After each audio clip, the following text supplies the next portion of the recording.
ఇంతేనండి రోస్ట్ పేనీలు. ఇంకా brown sugar అయితే బాగుంటుంది. నాకు ఇది ఆల్రెడీ రెడీమేడ్ ఇది ఉంది కాబట్టి నేను ఇదే వాడుతున్నాను. వాడేవాళ్ళు బ్రౌన్ షుగర్ వేసుకోండి, ఇంకా టేస్ట్ ఉంటుంది. చూడండి ఎంత సింపుల్ రెసిపీను, ఎవరైనా ఈజీగా చేసుకోగలరు.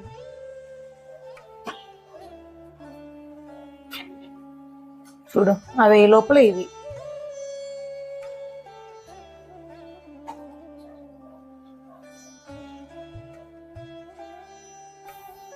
ఇవి వేసేసుకున్న లోపల అవి కూడా ఉడికిపోతాయి.